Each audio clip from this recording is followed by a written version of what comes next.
Muy buenas noches, mi nombre es Edgar Rodrigo Carrillo Salamanca, estudiante de primer semestre de Tecnología en Construcción de Obras Civiles de las Unidades Tecnológicas de Santander.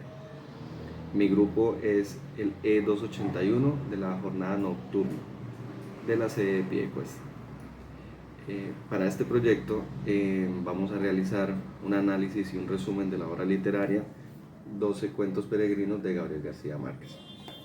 Gabriel García Márquez era un autor, un escritor y un periodista colombiano nacido en Aracataca, Magdalena, en el año de 1927.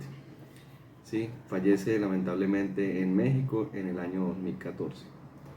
Y durante toda su vida realizó muchas obras literarias y entre las más destacadas tenemos El coronel no tiene quien le escriba, El amor en los tiempos del cólera y su obra cumbre Cien años de soledad, que fue la que lo disparó a ganar el Premio Nobel de Literatura por primera vez para Colombia en 1982, premiado en Austria.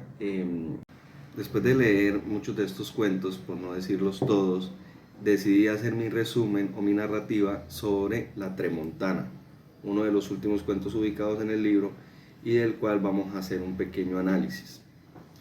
La Tramontana es una historia que se desarrolla en Barcelona, España, e inicia en un pequeño bar de esta localidad, en donde un muchacho es acosado por personal o por personas de Noruega.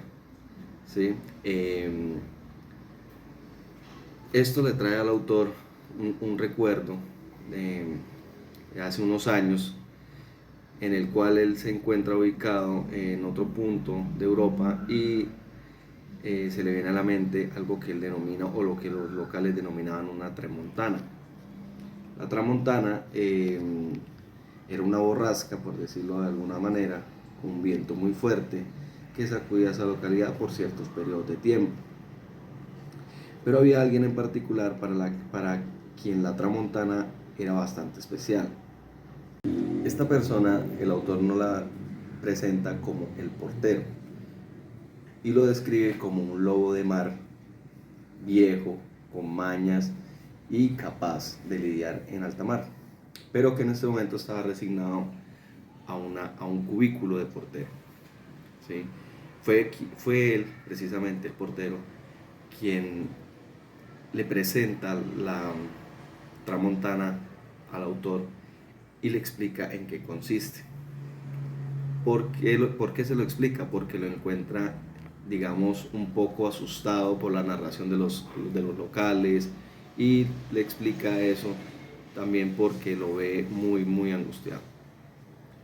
Luego de algunos momentos de haber tenido esa primera conversación, luego de unos minutos de haber explicado en qué consistía la tramontana, precisamente llega a este pueblo costero y sorprende mucho que a pesar de la agresividad de los vientos, a la agresividad y la fuerza con la que llega la tramontana, el paisaje no desmejora.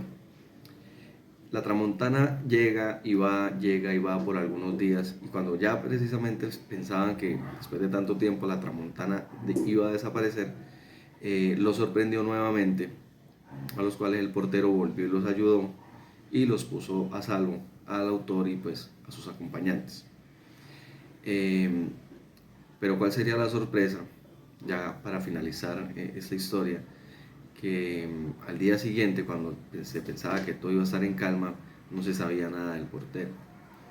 Eso pasa que el portero se había colgado, se había ahorcado, por lo cual se hace una referencia en el medio de la historia en el que el autor asegura que pareciese que la tramontana fuera personal, que buscara a alguien personalmente y ese alguien era al portero. Toda esta historia de esta muerte trágica precisamente nos lleva nuevamente al inicio del libro, del cuento, en el cual, como les comenté inicialmente, el joven de descendencia africana o moreno estaba siendo acosado por unos noruegos muy europeos, rubios, delgados,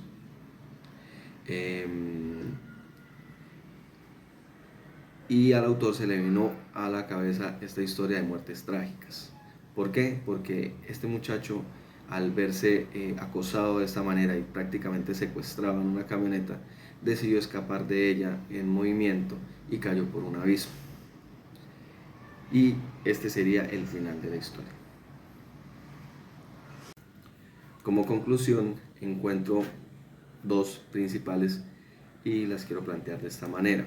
Primero, el racismo que se vivía en ese entonces, en esos años, y el racismo que se vive actualmente. En la historia de un muchacho de color es acosado hasta el punto de obligarlo prácticamente a saltar de una camioneta y causando así su muerte. Eso pasa todo el tiempo con lo que por hoy lo conocen como bullying, y lo cual es un acto reprochable como tal. Y la segunda conclusión es que debemos eh, ponerle mucha más atención a las enfermedades mentales. Yo analizo que el portero no se suicidó simplemente por tener una borrasca o mucho viento fuerte en contra, sino ya él lo veía era como algo mental. El problema con la tramontana que él tenía era más de tema mental. Yo lo estoy analizando desde el punto de vista de enfermedades mentales, que es lo que tenemos hoy en día con tanta gente deprimida, con tanta gente con ansiedad y muchos otros trastornos de la cabeza a los cuales mucha gente no les presta atención o consideran que no son enfermedades y que no hay que estar pues al pendiente de ellas. Y como conclusión general, encuentro un libro bastante entretenido, un libro que pues, en los cuentos que yo leí, que fueron prácticamente todos, siempre había una sorpresa, siempre había mucha narrativa, mucha descripción de los lugares, mucha descripción de los personajes. En algunos casos también había mucho misterio sobre los personajes. Eso me llamó muchísimo la atención del libro. Como conclusión personal, me costó mucho leer, a pesar de que los libros, los cuentos eran muy entretenidos, me costó mucho leerlos por la falta de costumbre. A pesar de que yo estaba en un espacio adecuado, en un espacio en el cual yo estaba solo, en silencio, hacía lectura mental y tenía todos los aspectos a favor para poder realizar una buena lectura, me causaba muchísimo malestar en los ojos, ardor, sueño en algunos momentos, pero no era por aburrimiento, sino por cansancio. Y este fue el análisis y resumen que yo hice sobre este cuento. Lo recomiendo 100%, de hecho el libro lo compré y se lo pienso heredar a mis hijos para que ellos también se adentren en el mundo de la lectura. Muchas gracias al Magister Juan Carlos Lacerna por la oportunidad de escuchar esta reseña y espero acompañarle en una siguiente ocasión.